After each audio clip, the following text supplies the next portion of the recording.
अस्सलाम वालेकुम। मैं खुश आमदीद कहता हूँ आपको अपने चैनल तस्बीर टीवी पर। आज हम बात करेंगे उम्रे के बारे में कि जब आप उम्रे के मुक़द्दस सफ़र पर जाते हैं तो आपको किन चीज़ों की ज़रूरत होती है और बहुत बुनियादी तौर पर कौन सी चीज़ें हैं जो आपके पास होना ज़रूरी हैं और ऐसी कौन सी चीज़ें हैं जो आपको कतन साथ लेकर नहीं जानी।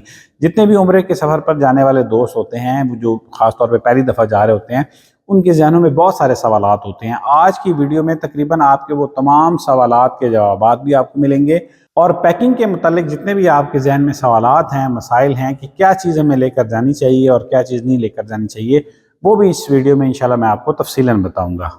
आज की टॉपिक की तरफ आने से पहले मैं आपसे गुजारिश करूंगा कि आप मेरे चैनल को लाइक करें, सब्सक्राइब करें और शेयर करें। अगर आप हज या उम्रा के मुक़द्दस सफ़र पर जा रहे हैं या आपके अजीज़ व अकारिब, दोस्त, अहबाब या वालिदैन में से कोई उम्रे पे जा रहा है या हज के मुक़द्दस सफ़र पर जा रहा है, तो मेरे चैनल पर इस सिलसिला में बहुत सारी मालूमाती वीडियोज़ आपको मिल जाएंगी। मेरे तमाम दोस्त जो इंडिया और पाकिस्तान से हज या उम्रे के मुक़द्दस सफ़र पर जा रहे हैं, मैं उन सब के लिए दुआ गो हूँ कि अल्लाह पाक आपके सफ़र को आसान करे, सफ़र की मुश्किलों को आसान करे। मेरे इस चैनल पर वीडियोस बनाने का मकसद भी हुज्जाज कराम और उम्रा ज़ायरीन की मुश्किलों को आसान करना है, उनको सहूलतें फ़राहम करना है, उनके लिए आसानियाँ पैदा करना है। तो मेरी दुआ है कि अल्लाह पाक तमाम के इस मुक़द्दस सफ़र में उनकी रहनुमाई फ़रमाए, उनकी मुश्किलों को आसान फ़रमाए, उनके सफ़र में बरकत अता फ़रमाए। तमाम हाजियों के हज को अल्लाह पाक हज मबरूर करे और उम्रा ज़ायरीन के हज उम्रे को कबूल फ़रमाए, मकबूल फ़रमाए। चलते हैं वीडियो की तरफ। तो मैं आपसे गुजारिश करूँगा कि कमेंट सेक्शन में आमीन ज़रूर कह दीजिए। हो सकता है कि आपका एक आमीन अल्लाह पाक किसी के हक़ में कबूल करे और उसको अपने घर की ज़ियारत नसीब करे। इसी तरह किसी और का आमीन बोलना अल्लाह पाक हमारे हक़ में कबूल कर ले और हमें अपने घर की ज़ियारत नसीब फरमाए। आमीन। जी, तो मैं वो ज़रूरी चीज़ें बताऊंगा जो उम्रे के सफ़र में आपने साथ लेकर जानी है। मेरे चैनल पर हज से मुतल्लिक़ पैकिंग के लिए भी एक बहुत अच्छी वीडियो मौजूद है जो लाखों लोग देख चुके हैं, आप उसको भी जाकर देख सकते हैं। लेकिन हज का सफ़र थोड़ा सा लंबा होता है और हज में आपके लिए पैकिंग थोड़ी सी मुख्तलिफ होती है, उम्रे में आपका सफ़र मुख्तसर होता है। तो मैं आज उम्रे की पैकिंग के बारे में आपको बताऊँगा। सबसे पहले आप 2 अदद अहराम अपने साथ ज़रूर रखें, क्योंकि हो सकता है कि आपका कोई एक अहराम मैला हो जाए, गंदा हो जाए, वहाँ पर धोने का मसला होता है। तो एक स्पेयर अहराम आपके पास होना चाहिए। अगर किसी भी सूरत में अहराम गंदा हो जाता है या नापाक हो जाता है तो आपके पास दूसरा अहराम होना चाहिए। नेल कटर आप साथ रखें और कैंची वगैरह रख लें। ख़वातीन जब उम्रा करती हैं तो बाल काटने के लिए उन्हें ख़ुसूसी तौर पर कैंची की ज़रूरत पड़ती है। वैसे भी किसी चीज़ को काटने के लिए आपको ज़रूरत पड़ सकती है। इसी तरह आप रेज़र साथ रख लें, जो शेविंग रेज़र होते हैं। जब मर्द उम्रा कर लेते हैं तो उनको अपने सर को हलक करने के लिए आपको इस्तेमाल आएंगे। वैसे भी पाकी के लिए आपको रेज़र की ज़रूरत होती है। जूता आपने अच्छा लेकर जाना है, क्योंकि जो कैंची चप्पल होती है उससे अमूमन पाँव ज़ख्मी हो जाते हैं। अगर आप कैंची चप्पल भी लेकर जा रहे हैं तो बहुत अच्छी किस्म की कैंची चप्पल लेकर जाएं और सॉफ्ट हो, जिसमें आपके पाँव में छाले या आबले होने का ख़तरा ना हो। अगर मुमकिन हो तो आप सैंडल ले लें, सैंडल भी बहुत अच्छे रहते हैं। इसमें आप बड़ी आसानी से अपने वाजिबात और फ़राइज़ भी अदा कर सकते हैं और आपके पाँव थकते भी नहीं हैं और पाँव ज़ख्मी होने का ख़दशा भी नहीं होता। इसी तरह आपको एक कमर के ऊपर बांधने वाले बेल्ट की ज़रूरत होगी। जो आप अहराम के ऊपर बेल्ट बांधते हैं ये बहुत ज़रूरी है। इसमें आप अपनी छोटी मोटी चीज़ें, अपना पासपोर्ट, अपने पैसे और ज़रूरी कागजात वगैरह भी रख लेते हैं। और दूसरा ये आपके जो अहराम है उसको सपोर्ट भी फराहम करता है। हर किसी के पास एक क्रॉस बैग होना बहुत ज़रूरी है। इसके अंदर आप अपनी छोटी मोटी कीमती अशिया भी रख लेते हैं। एक पानी की बोतल रख लेते हैं। जब आप तवाफ़ कर रहे होते हैं या सही कर रहे होते हैं तो पानी की बोतल आपके पास होती है। या आप जब हरम जाते हैं तो बिस्किट या स्नैक्स या ड्राई फ्रूट वगैरह आप इसमें रख लेते हैं। वो जब आप थकते हैं, कहीं बैठते हैं, आराम करते हैं तो आपको भूख लगी होती है तो फौरी तौर पर आप वहाँ से उससे अपने बैग से निकाल कर कुछ न कुछ खा लेते हैं। तो ये क्रॉस बैग आपका होना आपके पास बहुत ज़रूरी है। इसी तरह आप कपड़ों के कम से कम 3 से 4 जोड़े साथ रखें। ख़वातीन भी 3 से 4 जोड़े अपने साथ ज़रूर लेकर जाएं। कई दफ़ा कपड़े धोने में आपको अगर जगह नहीं मिलती या टाइम नहीं मिलता तो आपके पास स्पेयर सूट्स होने चाहिए। इसी तरह ख़वातीन अपने साथ कम से कम 2 गाउन लेकर जाएं, जिसे हम बुरका भी कहते हैं। अगर आपका एक बुरका मैला हो जाता है, क्योंकि वो उसको एहराम के तौर पर भी इस्तेमाल करती हैं ख़वातीन, तो आपके पास कम से कम 2 अदद गाउन होना ज़रूरी है। तो आप अपनी एयरलाइन के हिसाब से 2 लगेज तैयार कर सकते हैं। अगर PIE है तो 20-20 किलो के 2 आप बैग बनाएंगे और अगर सऊदी एयरलाइन है तो 23-23 किलो के आपके 2 बैग होंगे और सीरीन एयरलाइन है तो आप 30-30 किलो के 2 बैग्स बना सकते हैं। इसी तरह आप एक छोटा हैंड कैरी अपने साथ रखेंगे जिसमें 7 से 10 किलो वज़न की कैपेसिटी हो, लेकिन अक्सर एयरलाइन इसमें 15 किलो तक भी छोड़ देती हैं। تو یہ آپ کے پاس ایک اچھا ہینڈ کیری ہونا چاہیے جس کے اندر آپ مختلف چیزیں جو فوری طور پر آپ کو ضرورت پڑ سکتی ہیں، آپ کی قیمتی ڈاکومنٹس ہیں، ضروری چیزیں ہیں، آپ وہ اپنے ہینڈ کیری میں رکھیں گے، باقی سارا سامان آپ اپنا لگیج کے اندر رکھیں گے۔ اسی طرح آپ، کیونکہ گرمی ہوتی ہے، دھوپ ہوتی ہے، تو آپ ایک سن گلاسز اپنے ساتھ ضرور رکھیں۔ خواتین بھی رکھ سکتی ہیں، مرد حضرات بھی رکھ سکتے ہیں، اور احرام کے اندر بھی گلاسز پہننے کی اجازت ہے۔ ٹیشو ساتھ رکھیں، یہ آپ کو ضرورت پڑیں گے۔ اسی طرح ویٹ ٹیشو بھی رکھیں، لیکن یہ اس کا استعمال آپ نے اس وقت کرنا ہے جب آپ احرام کی حالت میں نہ ہوں، کیونکہ ویٹ ٹیشو کے ساتھ خوشبو لگی ہوئی ہوتی ہے عموماً، اور وہ آپ جب احرام میں ہوں گے تو آپ اس کو استعمال نہیں کر سکتے۔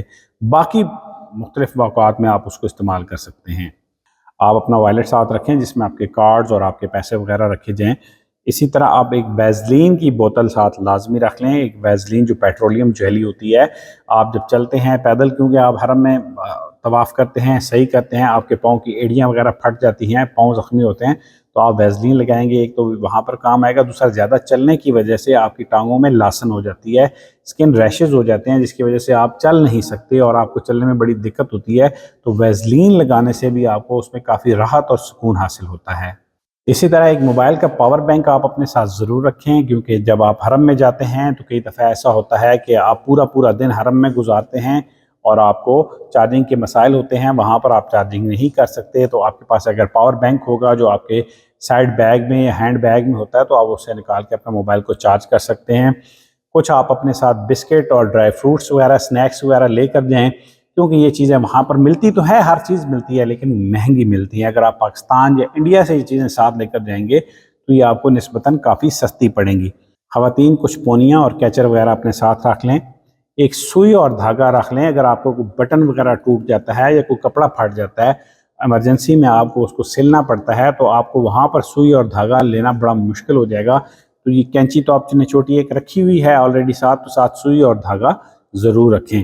خواتین اپنے ساتھ جاگر یا بند جوتا لے کر جا سکتی ہیں، کیونکہ خواتین کو احرام کے اندر بھی یہ چیزیں پہننے کی اجازت ہوتی ہے، وہ جرابیں بھی پہن سکتی ہیں اور بند جوتے کا استعمال بھی کر سکتی ہیں۔ تو دوسرے کینچی چپل میں چلنا مشکل ہوتا ہے، پاؤں زخمی ہو جاتے ہیں۔ اگر آپ اچھے جاگر یا کوئی ایسے شوز لے کر جائیں جن کو پہن کے آپ آسانی سے واک کر سکتی ہیں، تو وہ آپ کے لیے زیادہ بہتر ہے۔ کچھ خالی شاپنگ بیگ ساتھ رکھ لیں، کیونکہ جب آپ کے کپڑے میلے ہو جاتے ہیں یا ایکسٹرا چیزیں جو آپ سائڈ پہ رکھنا چاہتی ہیں، تو آپ میلے کپڑوں کو بھی ان بڑے بیگ، شاپنگ بیگز کے اندر پیک کر کے اگر ان کو بیگ کے اندر بھی رکھ دیں گی تو آپ کے اس کی سمیل باقی کپڑوں تک نہیں جائے گی۔ تو 2 سے 3 4 بڑے سائز کی شاپنگ بیگ آپ ساتھ ضرور لے کر جائیں۔ اگر آپ گروپ کی صورت میں جا رہے ہیں، آپ کے ساتھ 4 سے 5 افراد ہیں، 6 افراد ہیں یا 10 افراد ہیں، تو گروپ میں سے کوئی ایک بندہ اپنے ساتھ استری ضرور رکھ لے، کیونکہ اکثر ہوٹلوں میں آپ کو استری نہیں ملتی۔ پاؤں کی مالش کے لیے اولیو آئل یا کوئی ایسی بوٹل لے کر جائیں، سرسوں کا آئل لے جائیں جو پراپر سیلڈ بوٹل ہو، جس کو کھلنے یا بیگ کے اندر گرنے کا خطرہ نہ ہو۔ موئسچرائزنگ کے لیے کوئی ایک لوشن آپ ضرور لے کے جائیں، خواتین کو خاص طور پر اس کی زیادہ ضرورت پڑتی ہے، تو ایک اچھی موئسچرائزنگ لوشن آپ نے اسکن کیئر کے حساب سے جو آپ استعمال کرتے ہیں وہ اپنے ساتھ لے جائیں۔ اگر گرمیوں کے موسم میں آپ جا رہے ہیں تو آپ سن بلاک کریم بھی اس کے ساتھ ضرور رکھیں۔ چند سیفٹی پنس ساتھ رکھیں، کیونکہ آپ کو عبایا کے ساتھ، حجاب کے ساتھ لگانے کے ذریعے ضرورت پڑتی ہیں۔ مردوں کو بھی اپنے احرام کے ساتھ سیفٹی پن لگانے کے لیے اکثر اس کی ضرورت پڑتی ہے، تو سیفٹی پنز آپ نے ضرور ساتھ لے کر جانی ہیں۔ اسی طرح ضروری ادویات جو روزمرہ کی استعمال کی ادویات ہیں وہ آپ اپنے ساتھ ضرور رکھیں۔ اس کے علاوہ روزمرہ کی ادویات کے استعمال کے علاوہ گلے کی بہت بیماری ہوتی ہے، وہاں پر نزلہ، زکام، کھانسی، یہ انفیکشن بہت پھیلتا ہے، تو آپ اپنے ساتھ ضروری ادویات میں کھانسی کے لیے، بخار کے لیے، گلے کے انفیکشن کے لیے دوائی ضرور ساتھ لے کے جائیں۔ ساتھ کوئی اینٹی الرجی رکھ لیں، چلنے کی وجہ سے آپ کو نمکیات کی طاقت کی کمی ہو جاتی ہے تو ORS وغیرہ کا پیکٹ ضرور رکھ لیں۔ اسی طرح آپ جو شاندے کے پیکٹ کچھ ساتھ رکھ لیں، اور ضروری ادویات، کچھ پین کلر ساتھ رکھ لیں، یہ چیزیں ساتھ ضرور رکھیں۔ اسی طرح خواتین ایک پی کیپ ضرور ساتھ رکھ لیں، کیونکہ اکثر خواتین کے لیے یہ مسئلہ ہوتا ہے کہ وہ احرام کی حالت میں حجاب یا نقاب نہیں کر سکتی، تو اس کے لیے علماء نے جو طریقہ بتایا وہ یہ ہے کہ آپ پی کیپ پہنیں اور پی کیپ کے اوپر سے آپ نقاب کر لیں، تاکہ وہ آپ کے احرام کی حالت میں آپ کے چہرے کے ساتھ کپڑا نہ ٹکرائے، تو وہ شرعی طور پر جائز ہے۔ تو خواتین ایک پی کیپ رکھ لیں، اور ویسے جب احرام کی حالت میں نہ بھی ہوں تو حرم میں نماز وغیرہ پڑھنے کے لیے جائیں، اور اس کو گاؤن کے اوپر بھی اگر آپ وہ پہن لیں تو وہ ان کو دھوپ سے محفوظ رکھے گی۔ ऐसे एक अच्छी किस्म की छतरी आप साथ ज़रूर रखें, क्योंकि जब आप होटल से निकलेंगे, हरम तक जाएंगे तो रास्ते में काफ़ी गर्मी होती है। छतरी आपको यकीनन साथ रखनी चाहिए। जूतों वाला बैग एक आप ले लें, क्योंकि पहले ये होता था कि लोग हरम में बाहर जूते उतारते थे और फिर वापसी में वो जूते नहीं मिलते थे। अब ये रवाज तकरीबन वहाँ पर ख़त्म हो चुका है। हर किसी ने अपने साथ एक जूतों का बैग रखा हुआ था। जैसे ही वो हरम में दाखिल होते हैं और अपने जूते उस बैग में डाल लेते हैं और बैग को साथ कैरी करते रहते हैं, जब वापस आते हैं तो जूते उनके पास होते हैं। तो जूतों का बैग आपने ज़रूर अपने साथ रखना है। एक वेट स्केल जो छोटा सा डिजिटल कंडा होता है, जब आप वहाँ से आएंगे, क्योंकि लोग वहाँ जाते हैं, खजूरें ख़रीदते हैं, मुख्तलिफ शॉपिंग करते हैं, तो फिर उनको अपने वज़न का मसला होता है कि जब एयरपोर्ट पर जाते हैं तो उन्हें मसाइल होते हैं। तो लिहाजा वो अपने होटल में ही अपने बैग का वज़न करें और सारी चीज़ों की तसल्ली करने के बाद होटल से रवाना हों। आजकल मुख्तलिफ अदारे टिन पैक के अंदर आपको घर के बनाए हुए खाने पैक करके देते हैं। जो आप अपने घर से बनाएंगे, उन्हें जाकर देंगे, वो आपको आपका खाना पैक करके दे देंगे। उसको साथ अगर आप लेकर जाते हैं तो उसमें आपका खर्चा काफ़ी बच जाता है। रोस्टेड चने, जिन्हें भुने हुए चने कहते हैं, ये भी थोड़े से आप अपने साथ ले जाएं। ये आपको एनर्जी सोर्स का बहुत अच्छा काम करते हैं और वहाँ पर अगर आप चाहें तो हरम के अंदर परिंदों को भी, जो कबूतर हैं, उन्हें भी डाल सकते हैं। जी, तो उम्रे के सफ़र के लिए जो ज़रूरी अशिया हैं उनकी तफसील मैंने आपको बता दी है। ये चीज़ें आप साथ ज़रूर लेकर जाएँ। लेकिन अगर आप मज़ीद ज़्यादा डिटेल से चीज़ें लेकर जाना चाहते हैं तो मेरी इसी चैनल पर हज की पैकिंग के मुतालिक एक वीडियो है, जो इस वीडियो के एंड पे आपको नज़र भी आएगी और मैं इसका लिंक भी डिस्क्रिप्शन में दे दूँगा। आज तक के लिए इतना ही। मुझे अपनी दुआओं में याद रखिएगा। अल्लाह हाफ़िज़।